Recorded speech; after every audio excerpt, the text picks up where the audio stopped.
તો પહેલાં તો તમે મારા આ બે વિડીયો જુઓ. એક વિડીયોમાં તમને દેખાશે 1,20,000 વ્યૂઝની આજુબાજુમાં અને બીજો વિડીયો છે એ 40,000ની આજુબાજુમાં વ્યૂઝ છે. અને આ વિડીયો મારા સ્ટાર્ટિંગમાં ચેનલ ચાલુ કરી ત્યારે પહેલા જ નંબર ઉપર વિડીયો મૂકેલા છે. પહેલો જે છે એ 1 લાખ ઉપર વ્યૂઝ ગયા છે અને જે બીજો વિડીયો છે એ 40,000 વ્યૂઝ ગયા છે. પણ અત્યારે તમે મારી ચેનલ ઉપર જોશો બીજા ત્યાર પછીના જે બીજા વિડીયો મૂકેલા છે એ વિડીયો ઉપર વ્યૂઝ એકદમ ડાઉન છે. પૂરા 100 પણ વ્યૂઝ આવ્યા નથી. આ ચેનલ ઉપર મારે આવું કેમ થયું કે પહેલા સ્ટાર્ટિંગમાં વ્યૂઝ આવ્યા અને પછીના જે વિડીયો મેં અપલોડ કર્યા એમાં વ્યૂઝ 100 પણ ના પહોંચી શક્યા. તો આ વિડીયોમાં હું તમને જણાવવાનો છું કે એવી તો મેં શું ભૂલ કરી કે મારા વ્યૂઝ અત્યારે આટલા ડાઉન થઈ ગયા અને મેં સ્ટાર્ટિંગમાં એવું શું કરેલું કે જેથી મારા પહેલા જ બે વિડીયો એકદમ ટોપ લેવલ ઉપર ચાલી ગયા અને એમાં લાખોમાં વ્યૂઝ આવ્યા, હજારોમાં વ્યૂઝ આવ્યા. તો પહેલા તો આપણે વાત કરીશું કે અત્યારે જે મારા વિડીયો છે એ કેમ નથી ચાલતા, મારી ભૂલ શું છે. વિડીયો તમે એન્ડ સુધી જોજો કારણ કે મારી ભૂલો તમને સમજાશે. તમે તમારા ચેનલ ઉપર આવી ભૂલો નહીં કરી શકો. તો પહેલા વાત કરીશું કે કન્સિસ્ટન્સી. તો કન્સિસ્ટન્સી એવી વસ્તુ છે કે જે યુટ્યુબર કાં તો કોઈ ક્રિએટર હોય એને ટોપ ઉપર પણ લઈ જઈ શકે છે અને એને ડાઉન પણ કરી શકે છે. કન્સિસ્ટન્સી એટલે રોજ વિડીયો અપલોડ કરવા, રેગ્યુલર આપણે કોન્ટેન્ટ બનાવવું. રેગ્યુલર કોન્ટેન્ટ બનાવવાથી આપણી જે ચેનલ છે એ ધીરે ધીરે ચાલવા લાગે છે.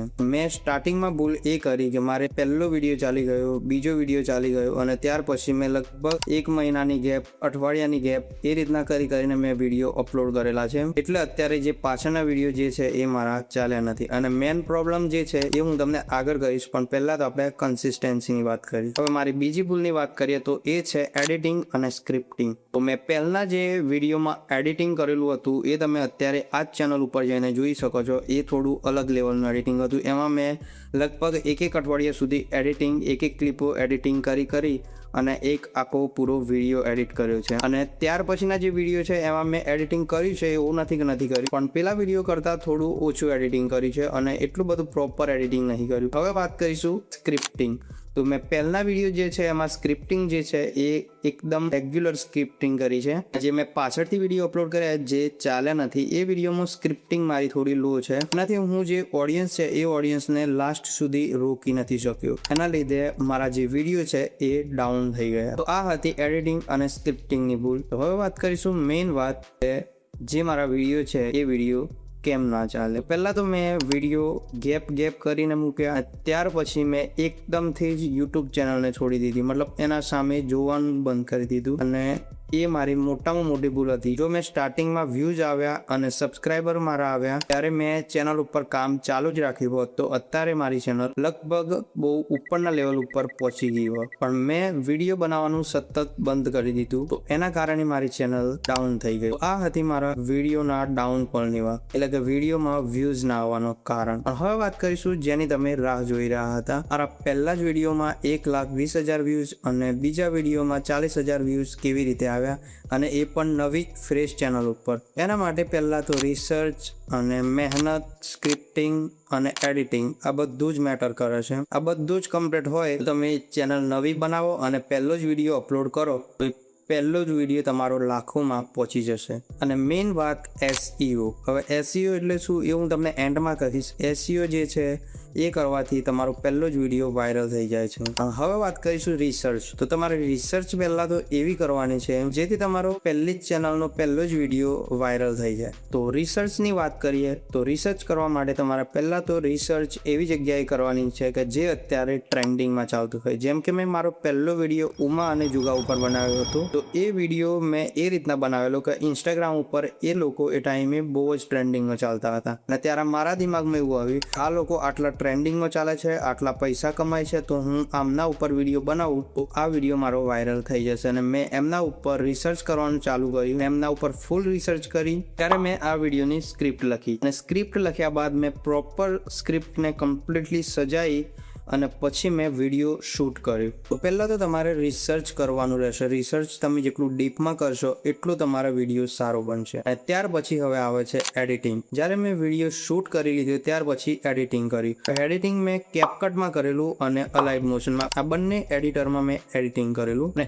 એડિટિંગમાં મેં એટલું ફોકસ કરેલું કે તમે અત્યારે એ વિડીયો જોશો તો એમાં મારું હાઈ લેવલનું એડિટિંગ છે. અત્યારે કે જો કે AI આવી ગયું છે એટલે એડિટિંગ એટલું બધું ખાસ રહ્યું નથી. અને એ ટાઈમના લગભગ ગઈ સાલના સમયમાં જે મેં એડિટિંગ કરેલું એ બહુ ઉપર લેવલનું એડિટિંગ હતું. ફોનમાંથી એવું એડિટિંગ કરવું મતલબ બહુ ઉપર લેવલનું એડિટિંગ થઈ ગયું. તો એડિટિંગ એકદમ જોરદાર તમારે કરવાનું રહેશે. એડિટિંગથી લોકો શું છે કે તમારો વિડીયો જે છે એ એન્ડ સુધી જોશે અને અંદર કંઈક ના કંઈક એલિમેન્ટ્સ આવશે અને કંઈક ના કંઈક ફોટો આવશે, વિડીયો જ આવશે. તો એના લીધે લોકો એન્ડ સુધી રોકાયેલા રહેશે અને એનાથી તમારા વિડીયોની રીચ ઉપર જ જતી જશે. હવે આપણે SEO ની વાત કરીએ એ પહેલા આપણે પહેલી એક વાત કહી દઉં કે તમારે કોઈ બી ચેનલ ચાલુ કરો તો એમાં એક વસ્તુ છે મહેનત તમે દિમાગ લગાવીને કરશો અને ફૂલ ફોકસ તમે ચેનલ ઉપર આપશો. પહેલા જ વિડીયો ઉપર ફૂલ ફોકસ આપશો અને તમે થંબનેલ સારું બનાવશો, એનો SEO સારું કરશો, તમારો પહેલો જ વિડીયો જે છે એ જ ટોપ લેવલ ઉપર જતો રહેશે. જેમ કે મારો પહેલો જ વિડીયો જતો રહ્યો અને એનાથી બીજા નંબરનો મેં જે વિડીયો અપલોડ કર્યો તે પણ મારો ટોપ લેવલ ઉપર જતો રહ્યો. એટલે 40,000 વ્યૂઝ બીજા નંબરના વિડીયો ઉપર આવવા એટલે એ બહુ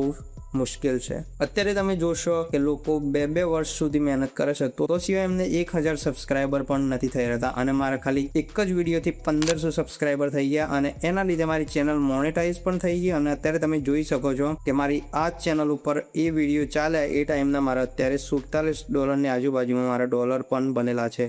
પણ મેન મારી ભૂલ જે છે એના લીધે હું અત્યારે યુટ્યુબ ચેનલ ઉપર ડાઉન થઈ ગયો છું.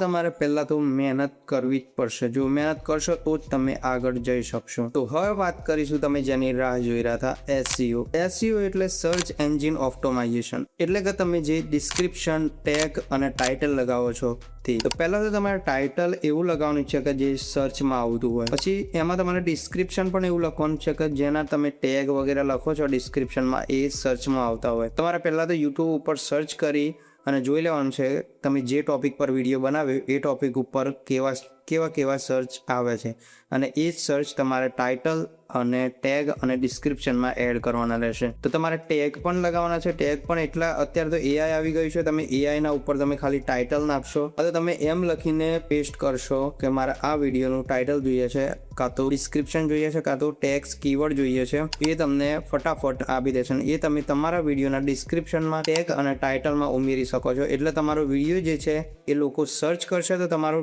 વિડીયો ટોપ નંબર ઉપર આવશે. જેના વિશે તમે વિડીયો બનાવ્યો હશે એ વિશે લોકો સર્ચ કરશે તો તમારો વિડીયો ટોપ નંબર ઉપર આવશે અને એનાથી તમારા વિડીયો ઉપર ક્લિક આવશે. પણ ક્લિક ક્યારે આવશે? તમે થંબનેલ સારું બનાવ્યું છે. અત્યારે થંબનેલ પણ AI થી જ બની જાય છે. જો તમે આ બધું બનાવવા માંગતા હોય અને પ્રેક્ટિકલી જોવા માંગતા હોય તો તમે કમેન્ટ કરી શકો છો, તો હું નેક્સ્ટ વિડીયોનું પ્લાનિંગ કરી શકું છું. તો આ હતું તમારે SEO, ટાઇટલ, ટેગ અને ડિસ્ક્રિપ્શન તમારે કમ્પ્લીટલી સારી રીતે લખવાનું છે જેથી તમારો વિડીયો સર્ચમાં જાય અને બ્રાઉઝ ફીચર પર જાય. તમારો વિડીયો ચાલવાથી કોઈ રોકી નહીં શકે અને મારો પણ વિડીયો ચાલેલા છે, તમે જોઈ શકો છો મારી આ ચેનલ ઉપર. અને તમારે બીજું કંઈ જાણવું હોય, બીજું કંઈ શીખવું હોય તો તમે મને કમેન્ટમાં લખી શકો છો, તો હું નેક્સ્ટ વિડીયોનો પ્લાનિંગ એના ઉપર કરી દઈશ. ચલો મળીએ કંઈક આવા નવા અંદાજમાં અને નવા વિડીયોમાં નવું કંઈક શીખવા માટે. ત્યાં સુધી બાય.